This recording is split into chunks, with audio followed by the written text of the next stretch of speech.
What's up, Internet? My name is Matt Gisantana. Welcome to The Office, where we discuss tech and the world around it. This is episode 4 of Let's Tech About It. It's been a while. It's been a couple months since I've been on the channel with the Let's Tech About It episode. I wanted to get some time with you guys to talk about some recent developments in the technology world that are really piquing my interest. So we're going to talk about the M1 chips that Apple is putting out. We're also going to talk about some Z Fold 3 rumors that have just popped up today, actually. Actually, that's the rumor that made me want to get in front of the camera, in front of the microphone, and talk to you guys about what is going on. You guys know I'm a huge fan of the Z Fold 2. So the Z Fold 3, oh man, it might satisfy some of the concerns that I had with the Z Fold 2. And if you haven't seen that review, definitely check that out. One of the best reviews that I've done in terms of thoroughness. I really wanted to make sure I covered everything because this device is, it's very complex. There's a lot more to it. And I plan on getting to some more videos on the channel, namely being linked to Windows and some other things that I want to show off about this phone. So we will talk about the M1 chips. We will talk about the Z Fold 2, the Z Fold 3, and we will also talk about the Note lineup being canceled by Samsung, which is a big deal for a lot of Samsung fans out there, especially myself. I've been a huge fan of the Samsung lineup, and it kind of pains me to see it go, but I think the Fold is the next best thing. So with that being said, let's go ahead and get started. I want to talk about the M1 chips. So I did not talk to you guys about my transition from Apple to PC, mainly because I wasn't sure if it was going to stick. I didn't know what the whole purpose was, other than the fact that I wanted to do a couple things. I wanted to diversify, meaning I have been using Final Cut Pro and a Mac for several years. I've had PCs at work and I've played around with PCs, every now and then, but I never really took the time to really learn Windows 10 from a personal perspective, only at work. So I took this opportunity to, invest in a PC gaming rig because 1, I wanted to game, 2, I wanted to stream. And at that time, there were a lot of apps available for streamers on PC versus Mac. That has since changed, so things have gotten better. But a lot of the apps that I wanted to use were better used on Windows PCs. The other thing that I wanted to do is cost. I spent about $1,800 on that gaming rig that's behind me. I absolutely love it. I've been using Adobe Premiere throughout 2020. If you guys have noticed my videos, the difference in style, I moved from Final Cut Pro to Adobe Premiere, and that was due to me moving to PC. And the reason why I went to PC is because of cost. I looked at how much storage I needed. I needed a computer that had a large hard drive. That was like the first thing. I was really tired of editing out of my Samsung T5. I had so many issues. It worked fine, but I had a lot of issues with trying to handle multiple projects at once. Also deal with a lot of moving files. Sometimes my projects or my library would get too big. So I started looking at PCs. I started looking at Adobe Premiere. I figured worst case scenario, I invest in this PC. It becomes my streaming PC. Maybe one day I move it to this desk, and then the computer behind me would be a Mac. Who knows? I don't know. But PC was a lot more bang for your buck until Apple just destroyed Intel with the software on a chip, system on a chip, the M1. Now, it's still first generation.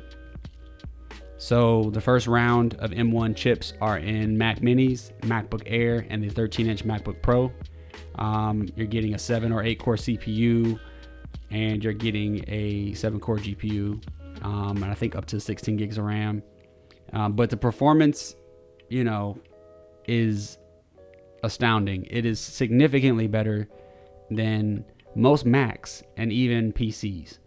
So my whole argument about cost, what does that mean now? I mean, technically I could get a $699 Mac Mini, hook it up to this ultra wide, and I'll be better off than I was with this Adobe Premiere editing rig. And that's if I use Final Cut Pro and I use all the optimized apps. So that is a drawback. But I just wanted to kind of lay out the land of pricing and bang for your buck when it comes to editing and being a creative. You know, I believe tools and these technologies are just tools. You know, I don't have a loyalty to a specific brand. I may prefer or enjoy another brand more, but I'm going to use what is effective for me right now. Right now, I'm trying to grow a business. I don't have the money from the business to purchase all Apple equipment. But with these M1 chips, I mean, they're making huge leaps. Canon R5, that's a camera I'm looking at getting, the R5, R6. I've seen the new M1 chips just handle it like no other. Same thing with some people with the A7S III. They've been able to finally edit their footage in a smooth manner without having to deal with, you know, jittery timelines or having to edit in proxies or anything like that.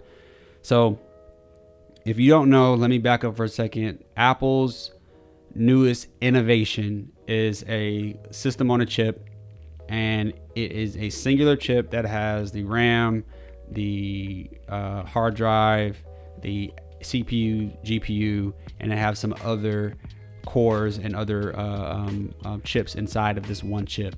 And essentially, this chip allows for Apple to tightly integrate and control more of the experience. And you know, when Apple controls things, there are drawbacks. You know, upgradability, repairability. There's some drawbacks, but $699 will get you something that can edit better than this. I mean, that's crazy. I was excited about the M1 chips because in my transition from switching from MacBook, 13-inch MacBook to PC, I tried out the iPad Pro and it was almost what I needed. I didn't like how LumaFusion limited how many layers I had in my timeline. I didn't like not having Final Cut Pro and all of those plugins. So there were some drawbacks. But now with the M1 chip, Apple is able to run iOS and iPad OS apps in Mac OS. So that opens up possibilities for a lot of things. Maybe there's a Final Cut Pro version that is more likely to come to the iPad and some sort of emulation or something. I don't know. But now things like Instagram could be on a MacBook. There's just a lot of questions, and I don't want to invest in the M1 chips right away. So I'm going to ride this out with this PC. I'm going to continue with my current workflow, which is working very fine. If you guys have liked the videos I'm putting out, you guys see that, you know, the fruits of this labor. So I am super hype about an iMac. An M1 iMac would be amazing. I mean, can you imagine an iPad Pro with a 27-inch iPad Pro? Like, just imagine that. Like, that would be... I don't think Apple would do touchscreen for a while, but I would think that with the integration with iOS apps into Mac OS, I would think at some point touching would be better, because the way the app functions in iOS or iPad OS requires touch, if that makes sense. So the fact that the the MacBook Air and the MacBook Pro kept the same body style says a couple things. One, supply chain. They want to keep the same body style. They wanted to iterate within the same chassis because they wanted to make sure that it would fit. And also because these next round of devices are going to be the major redesigns. So you got the MacBook Pro 16, the iMac. Those are due for a design. a new design. So they could launch those as these new designs with the M2 or whatever they want to call it, 32 and 64 gigabytes of RAM, whatever. And then they can circle back around to the MacBook Air and the MacBook 13 inch the following year and iterate on that. And I think that is going to be amazing, because exponentially, I can only imagine what these chips will do when you get to the Mac Pro. So, long story short, that was a long story. I'm going to hang out with PC for a little bit longer. I'll probably be back to Mac at some point in the near future. I'll probably move back to Mac, but I'm not stressing about it right now. Let's move on to the next thing, man. I want to talk about Samsung and the Z Fold 3. I have been using this phone since September 17th. It's still my daily driver, even though I've been using the Pro Max, which is a review is coming on this soon, and the Mini. And I mean, like, just look at these phones. Look at the Mini versus the Fold. I love this. I love the Fold. There were a couple things that I wish I could fix about it. But it looks like Samsung is planning on releasing a Z Fold 3, according to Gizmo China. An article just came out today. And when I say that I am hype about this phone. So June 2021, the Galaxy Note is being discontinued and the Z Fold 3 is supposedly launching. Apparently the S21 series is going to be the next flagship phone, but then in June they're going to drop the Z Fold 3. The Z Fold 3 is supposed to have a S Pen slot. The S21 is supposed to have compatibility with the S Pen. And then right now there has been no plans. There has been no plans for the Note series to continue. This kind of makes sense. I just don't know if they can do it if they're trying to push the Fold on people with the pen. They're going to have to make this screen hard enough so that you can write on it with the S Pen. They're also going to have to make some space for the S Pen, so that's going to take away, some battery. And maybe they make it a little bit wider to kind of compensate for this front screen.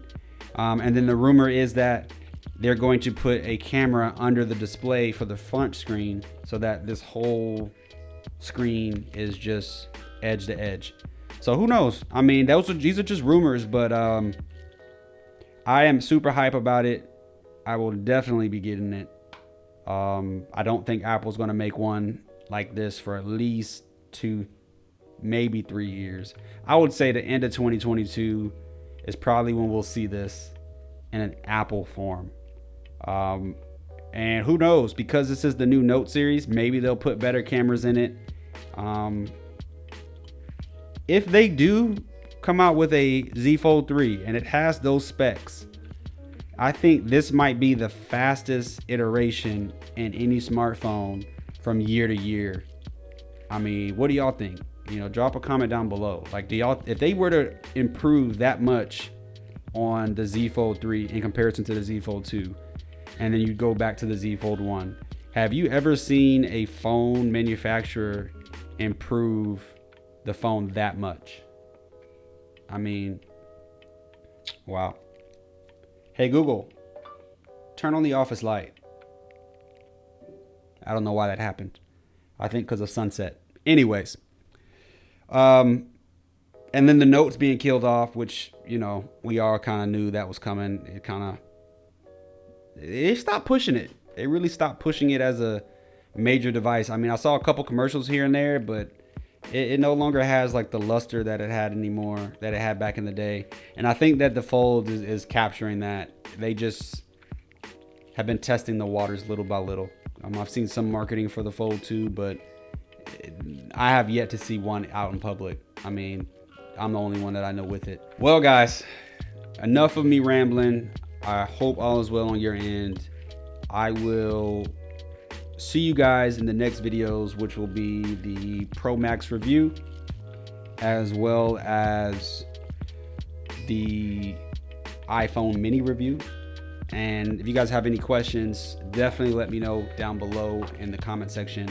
I thank you guys for spending your time with me, listening to me talk about tech. Please subscribe, hit that like button, and share this video with a friend that you know loves tech like I do. That being said, as usual, stay up.